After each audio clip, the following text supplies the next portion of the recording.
Gabby, I love you.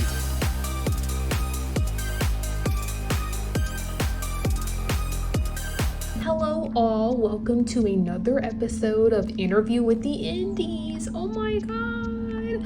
Today's guest is none other than one of the most beloved referees in the Gulf Coast, Red Shoes, aka George Strong. Enjoy the video, like, share, subscribe, and have fun. George Strong, oh my God.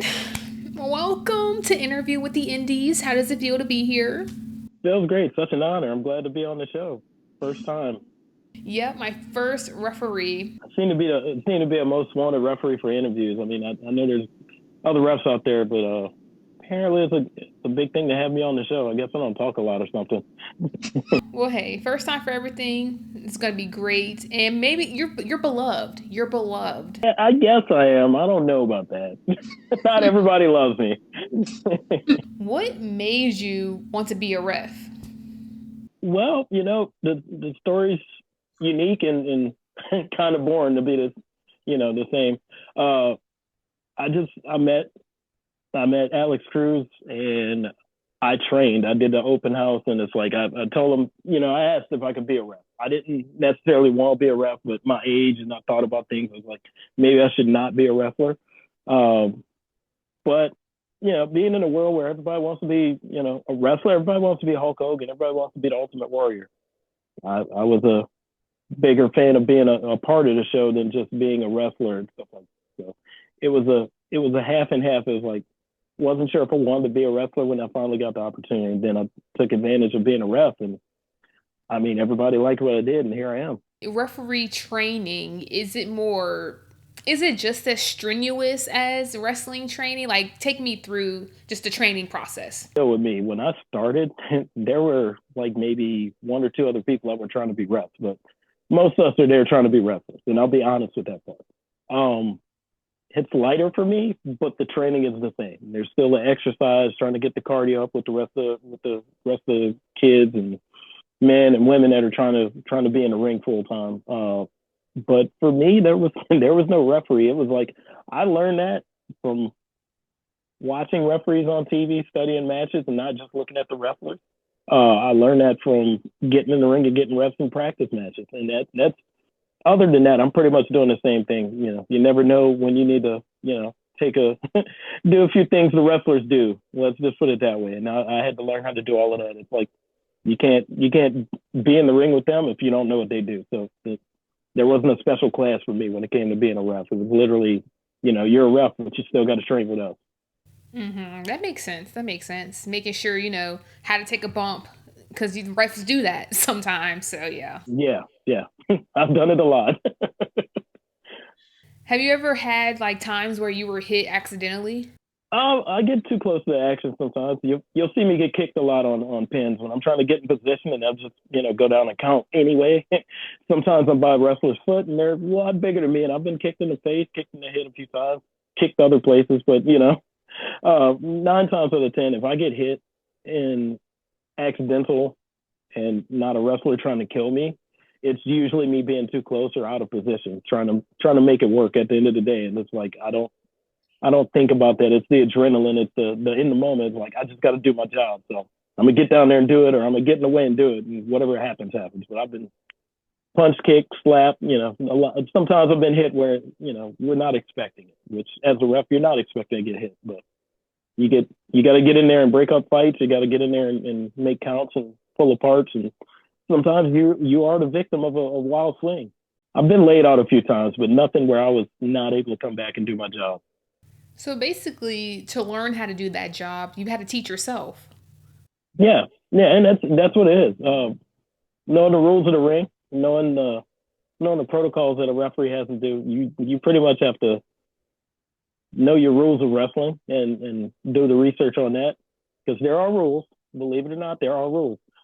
But actually studying the craft, just like you're watching film for like football or basketball or something, like you have to watch other people do and watch yourself and see what you're doing. So always be learning is what I like to say. So never stop learning and always pay attention to what you're doing and see if you need to do stuff better.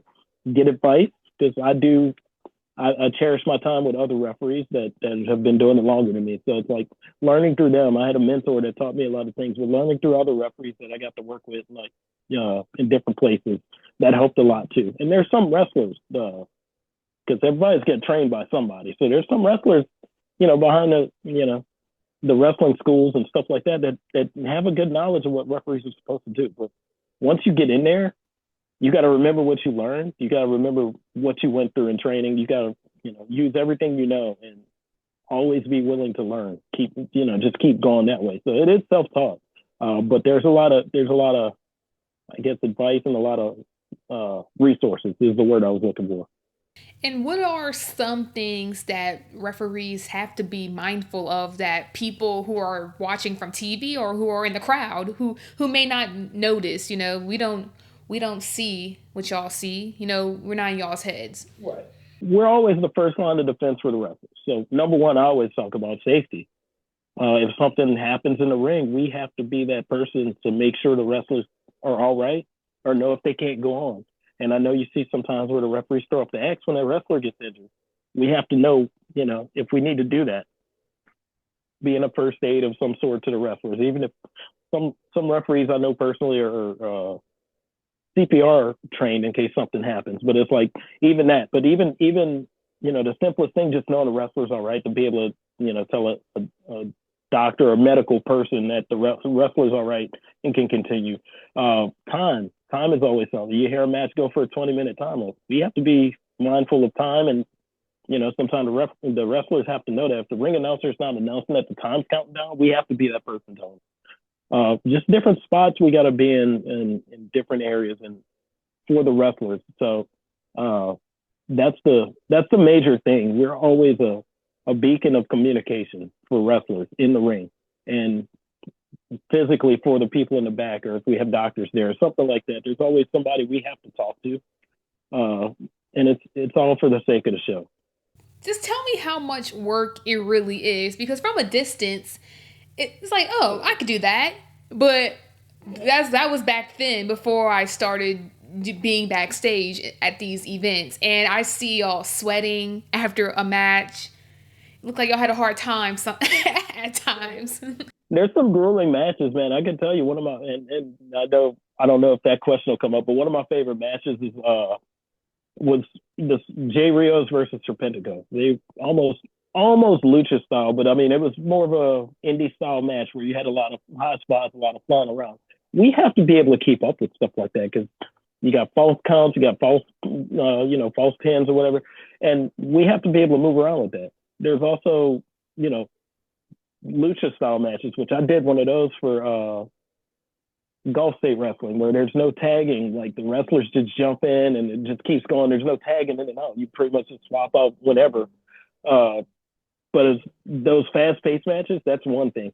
But again, going back to the other stuff, you have to know time. You have to be able to keep up with the wrestlers and know if they're all right. There's a lot of stuff that takes in. You have to be able to tell the wrestlers that, hey, we gotta, get out of here. You know what I'm saying? So I like on the behind the scenes of it, you have to be able to tell the wrestler, hey, it's time for the match to end. We can't stay out here all day, guys, or something. So there's a lot more to it. And people just think it's counting. It's not. It's really not. It makes sense. It really does make sense. This is a lot of insight that I never even thought of. So thank you for being here. Thank you for telling me this. Wrestling's a learning experience for everybody. Like I said, even ref. That's why I say always be learning. Wrestlers, referees, if we always learn our craft, we can be good at it for the fans. Y'all just have to adjust to the matches. You have to adjust to the wrestlers. Yeah. So, yeah, like you get those long, grueling matches. You get those matches that could go like 20, 30 minutes. You got to be there for that. Like, we get tired, too. So, recently, you made your Louisiana wrestling debut at the Super Bowl Rumble. Yes, I did. Were you surprised? Yes, I was surprised. That's why I go back to what I said. It's like I never not wanted to be a wrestler, you know what I'm saying? It's just sometimes I get pushed too far. And although I'm a referee and I look like a small guy next to other people, I tend to want to get my revenge. And sometimes it takes the stubbornness of me to want to go after the biggest guy in the room because that's the one that's picking on me. So it's like I give it back to him. Hey, the trucker had that coming to him. He's giving everybody a hard time. It's just he didn't think I would be the guy. Like he just got like he got picked up by T Gaines and then he got thrown out the ring by me. So knowing how trucker thinks, he literally just got picked up by a woman smaller than him and tossed around like a rag doll. And then he lets a little guy like me throw him out the ring. So he had to feel some type of way after that, he got what he deserved. So that's what happened. In the meantime, the whole intake of me just being in the Super Bowl Rumble was amazing, and I loved every minute of it. And I'm glad 225 let me do it because I had a few friends that they were like, "Oh man, I got pictures of you in the ring. I didn't even know you were in it." It was so much fun, and I loved it. Are we going to see more matches from you? Maybe you against Trucker? Uh, I'm being advised not to ask for that. So I if he keeps running his mouth on social media, maybe. But I mean, I'll be honest with you, he's bigger than me. I'd rather see him in a wrestling ring than a back alley because I might not make it. But look, I've had matches in other states. Super Bowl was officially my first match in Louisiana. So it's like being from here, it meant a lot. I wish it was somewhere where a family could have saw me, but at the same time, I'm happy I got to do it. As far as me wrestling in the future, never say never in the wrestling business. However, if I could plug, next month I'll be in the Mississippi Rumble. So I'm not done yet. So, what made you want to, I guess, just continue with your refing and then have the wrestling come later? Circumstances, my personal situation wouldn't allow it, and I didn't get to train as much as I wanted to. I think I trained for maybe the first year I was in. I started at Elevate Pro, so the first year I was there, it was pretty much me kind of training part time and just not really being there because of other things, other obligations I had going on. So it didn't ruin anything because obviously I'm still able to do stuff, but it's just like I didn't get to do the full training. And once I got good at it, something happened. I had to stop training. I was never, God, I hate saying stuff like this. I was never not good at being a ref, even though I was still learning. They were like, everybody was pretty happy with the job I was doing. They knew I wanted to be a wrestler though, but it's like I wasn't at training. So it's like I could have been a wrestler, but I approached it as trying to be a ref first. And I just never followed up on the training because I had so much stuff going on. But then the more I ref, the more people started requesting me once I got out there. Got pretty hard to train to be a wrestler then too, because just like I needed a ref. Uh, so I'm thankful that I'm wanted. I'd love to wrestle more often, and I know with my foot in the ground as a referee, it's even harder because everybody knows me. But I know that doesn't always stop everything. So that's why I said never say never on that. The dream's not done. I could have been a wrestler. I could have trained, but if I'd have trained more, I would have probably been wrestling too. Like put it that way. So it's just as you said, I'm beloved as a ref. So it's like I'm not mad at it. I get an opportunity, and sometimes as a ref, you got the best seat in the house because there's some matches you don't have to do anything till it's over. So it goes both ways. I enjoy being a ref. I would love to wrestle. I don't think I would do it full time if I did because of obvious, but it'll sprinkle throughout my career at this point. Any match types that you, I wouldn't say dislike, but you're like, ugh, I'm not excited for this. um, so a long time it's been tag team matches are my death nail sometimes because like you got to deal with the guys jumping in and out the ring and distracting the ref and stuff like that. On the personal non kayfabe note, it's just really a lot to keep up with when you have more than two people in the ring.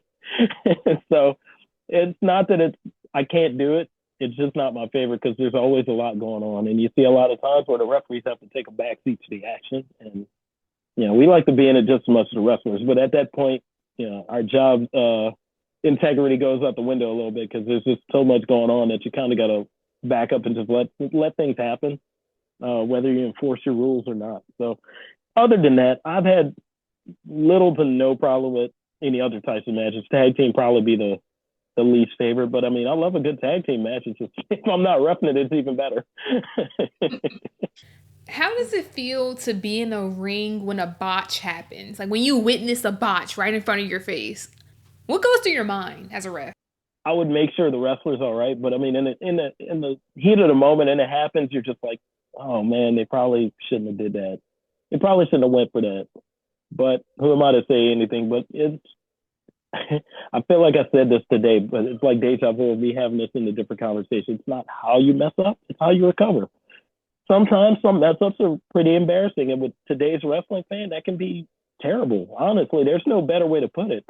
But being in the ring, seeing the stuff, it's just like maybe they need to slow down, or maybe they shouldn't have tried that. But I mean, hopefully they hopefully they bounce back and make up for it. That's what I can always attest to because I'm generally watching, and if it's not something where anybody gets hurt, hopefully they laugh it off later. But like I said, it's just the recovery, man. It sucks, and I've messed up as a rep sometimes, so it's like, and it feels pretty bad in the moment, and then you get over it. Well, hopefully they get over it because I did. Like in WWE, they have those times where the wrong person wins. Does it ever fall on the ref? Even though it's not your fault technically, but you're still counting at the end of the day.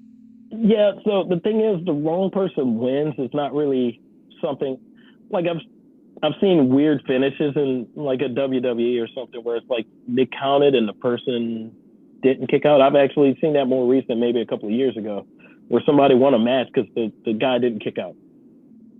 I mean, even if he wasn't supposed to win, it's like the match ended too soon, but they went with it. They kept it on TV, and that was it. In the Indies, it's the same thing. I've had a time or two where I didn't count, or I almost counted somebody out that wasn't supposed to, wasn't supposed to lose. And after the show, the promoter's like, "Hey, man, don't pull your count. He didn't get up. We would have fixed it." And so it's never on the ref. Like it's more on the ref to do their job and just be done with it. Because I mean, there's been plenty of cases over time in different parts of the country where wrestlers get mad at referees for doing their job, and that's not fair at all. Because you're out there to do a job, we're out there to do a job. We're told to count to three no matter what, even by wrestlers. So that's not our fault. I wouldn't feel bad about it so much as, if it happened, I'd be like, oh crap, that shouldn't have happened. But I wouldn't feel too bad about it because I know I'm doing the right thing if I did my job. If he didn't kick out or she didn't kick out, that's not on me. But in the case of I see a lot of times where people protect themselves to protect the story or something, where sometimes people pull to make sure the person kicks out or make the person aware that they're about to get counted out, and they kind of give them the signal or give them something to give them another chance to make sure that doesn't happen. But no, wrong person, I don't think it's ever wrong person wins. It's just you didn't kick out. Or, maybe sometimes we have to stop matches and the winner may be determined different, something like that. But it's always the ref's job to do the job. So I feel bad for wrestlers that think otherwise, and I know it's happened before. Have you ever had wrestlers flip out on you for you doing your job? Of course, you don't need to say names or anything, but, have you ever had any instances like that? No, actually, I haven't, thankfully. I've been pretty good about making sure everything's done right. In wrestling sense, I try and make sure I know what's going on for the end of the match, so I don't have to worry about that. Now, if it doesn't go that way, that's where I've messed up, but it didn't make the wrestlers look bad. It made me look bad. But I've never had a wrestler at my throat for doing anything out of their norm. Let me put it like that. That's good. That's good. Specifically, Louisiana. Can you 7 years as a ref? Can you tell me how much the wrestling scene in Louisiana has just evolved? I knew of 225 when I started, and it was still in its. I think it was still in its younger years when I started reffing. And I mean, all the other places and stuff that have come about, it seems like the spotlight's bigger on Louisiana. Seeing some of the same Gulf Coast talents come to Louisiana, that some of them started here, some of them started at a Wildcat or came through 225 or BIW. It's like there's so many places now compared to when I started. For me, my eyes are a little bit open more to everything that's around. And yeah, I see old footage of wrestling, but it's like from Mississippi and stuff like that. But it's guys from Louisiana. And I'm like, I didn't know any of this was going on, but I wasn't in touch with the indie scene. And since I've been a rep, I've been in touch with the indie scene, and I've seen Louisiana become something bigger, knowing that Louisiana is a hotbed for wrestling since the 70s, probably longer than that. So it's like, to me, it's back to normal. So, do you have any favorite referees? Absolutely. Fresh off the joke, Teddy Long was a pretty good ref. But I've always been of recent memory. I've always been fond of Charles Robinson, and then they're like watching some of the new like and I'll be honest, I watch mostly WWE. I don't not watch anything else, but I became a big fan of like Jessica Carr. I watched her a lot, and I took a lot of stuff from her, and she's really good at what she does. She seems to be one of those referees that can help run the match. So like, being able to talk them through stuff if they lose spots and stuff like that. But I've always watched Charles Robinson. That's always been one of my favorites. There's a couple of different referees that I watched, and just like they've been really good like since I watched them. And then there's once I got on the Indies, I found out about Frank Gastineau. He's on TNA, but he worked with a lot of people, Hunter Law included. He worked with a lot of people in Florida, which I watched him a lot too. So there's some referees that I've had an eye on just knowing that there's good refs out there and people pay attention to the refs. So I have favorite wrestlers, probably a longer list of wrestlers than referees. But once I started working in the business, referees became just as important to me because I know how important they are to the match. Who are some of your favorite wrestlers? Changes every time. My all-time favorite is Sting. Next to him will be Rey Mysterio.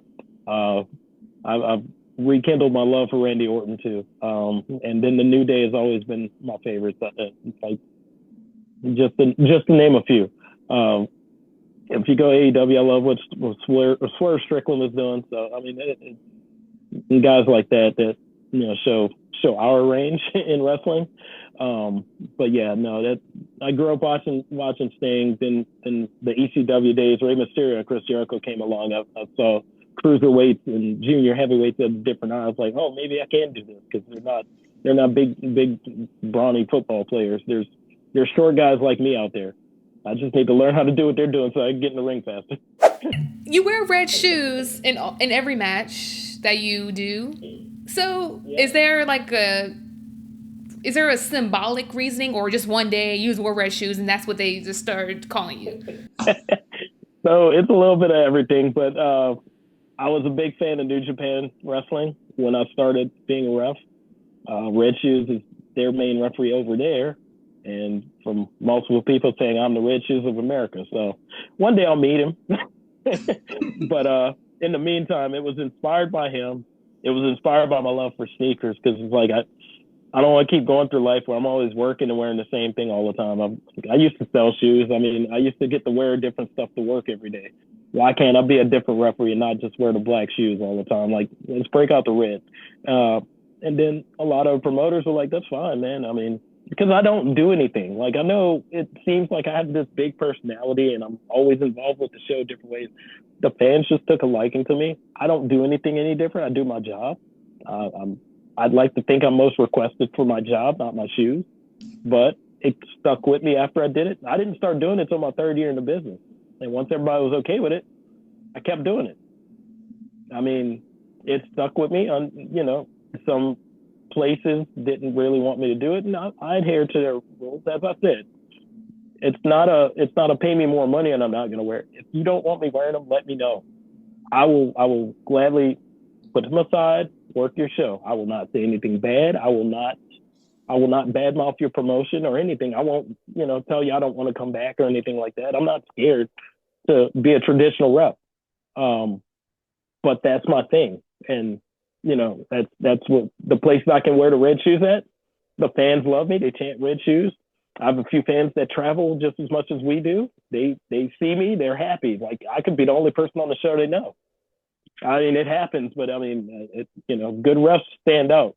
And that was my way of standing out at first, but I mean, I could take those off tomorrow and still be a good ref. And that's me being humble, but I know my peers respect me enough that I could stop doing that and it still be the same.